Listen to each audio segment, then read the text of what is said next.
당원 당규상 비대위원장이 갖는 권한을 갖고 후보를 바꾸려고 했다.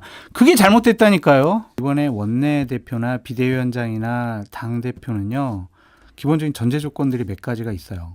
비상계엄에 공개적으로 반대했던 사람, 그리고 윤석열 대통령 탄핵에 찬성했던 사람, 그리고 적어도 이 탄핵 과정 중에서 체포 구속 과정 중에서 관저 앞에서 윤석열 지키자라고 외쳤던 사람, 그리고 정광훈과 손잡고 거기서 길거리에서 상당히 자극적인 선동을 했던 사람, 이런 사람들은 나서면 안 돼요.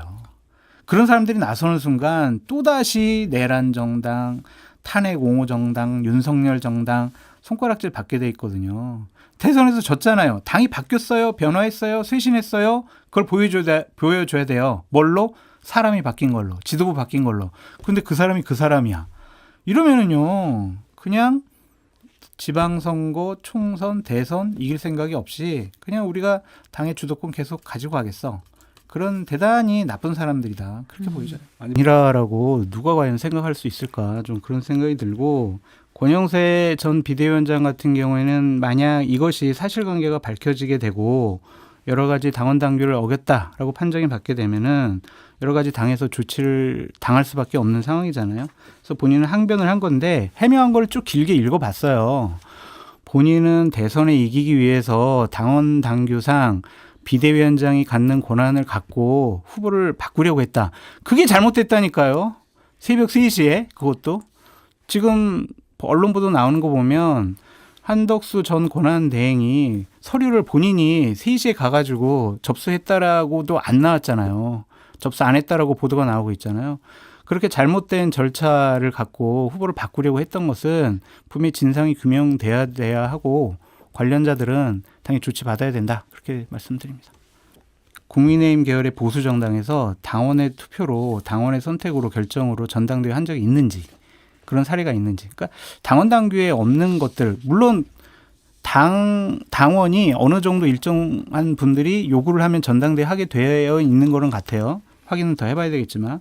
근데 이러한 전당대회라는 정치적 이벤트는 당 대표격인 비대위원장이나 최고위원들 그리고 의원들의 요구에서 할 수가 있는 거거든요. 그렇다면 이걸 가지고 개최 여부에 대해서 문제 삼는 것은 상당히 잘못됐고 다른 정치적인 의도가 있는 거 아니냐. 결국에는 9월 달에 전당대회를 하면 한동훈 전 대표가 전당대회 출마해서 당권을 가져갈 수 있다. 그러면은 윤석열 전 대통령을 따랐던 윤핵관들, 기득권을 갖고 있던 사람들은 당내에 주도권을 놓치게 된다. 김재원 전 비서실장 같은 경우에는 김문수 전 후보를 비대위원장이나 당대표 만들어가지고 나 내년에 대구시장 나가야 되는데 그 계획에 차질이 생기네. 이러한 본인들의 개인적인 정치적인 이해관계 때문에 이런 얘기를 하는 것 같은데 대선에 패배했잖아요. 300만 표 차이로 패배했습니다. 그런 정당에서 그러면은 전당대회 안 열 거예요? 지도체제 안 바꿀 거예요? 그분들의 생각과 판단이 놀랍습니다. 김문수 전 대선 후보가 단일화 과정 중에서 고집이 대단히 세다라는 거를 느꼈잖아요. 그래가지고 김문수 후보를 선택지에서 좀 제외해 놓지 않을까. 비대위 체제로 내년 지방선거 때까지 한다. 그건 어떻게 하냐? 원내대표 뽑아가지고 김용태 비대위원장은 6월 30일까지니까 당연히 임기 끝나고 아웃시키고 원내대표가 친윤에서 만들고. 왜냐하면 원내 다수 의석은 친윤들이 갖고 있잖아요. 영남권 친윤들. 그러면은 원내대표가 비대위원장을 추천을 하거나 영입을 할 수가 있으니까 그렇게 해서 상황을 돌파하려고 하지 않을까. 매두사예요. 머리가 한 너무 많다. 너무 많아요. 없는 게 아니라 너무 많다. 한 명 치우면 또 나타나고 매두사거든요. 그러니까 참 이게 당이 가진 한계와 비극적인 상황인데 저는 기본적으로 이번에 원내대표나 비대위원장이나 당대표는요. 기본적인 전제 조건들이 몇 가지가 있어요. 비상계엄에 공개적으로 반대했던 사람, 그리고 윤석열 대통령 탄핵에 찬성했던 사람, 그리고 적어도 이 탄핵 과정 중에서 체포 구속 과정 중에서 관저 앞에서 윤석열 지키자라고 외쳤던 사람, 그리고 정광훈과 손잡고 거기서 길거리에서 상당히 자극적인 선동을 했던 사람, 이런 사람들은 나서면 안 돼요. 그런 사람들이 나서는 순간 또다시 내란 정당, 탄핵 옹호 정당, 윤석열 정당 손가락질 받게 돼 있거든요. 대선에서 졌잖아요. 당이 바뀌었어요, 변화했어요, 쇄신했어요. 그걸 보여줘야 돼요. 뭘로? 사람이 바뀐 걸로, 지도부 바뀐 걸로. 근데 그 사람이 그 사람이야. 이러면은요, 그냥 지방선거, 총선, 대선 이길 생각이 없이 그냥 우리가 당의 주도권 계속 가지고 가겠어. 그런 대단히 나쁜 사람들이다. 그렇게 보이죠. 안김이 장악을 하고 있잖아요. 김용태, 김재석. 이분들이 꼭 해야 될 게 있어요. 뭔가요? 당원 당규 룰 개정을 해야 돼요. 지도부 선출 룰 개정을 해야 돼요.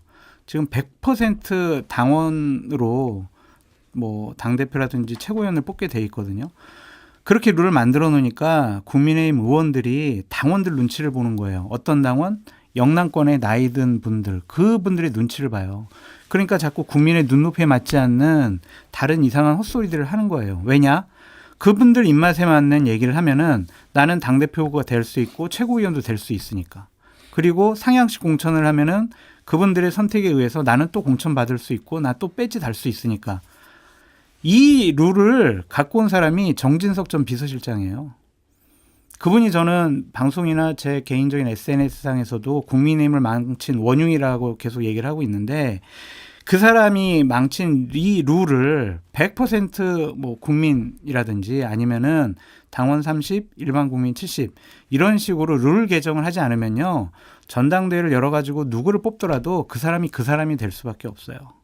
그러니까 꼭 룰 개정을 이 양김 두 지도부가 이번에 꼭 해냈으면 좋겠다.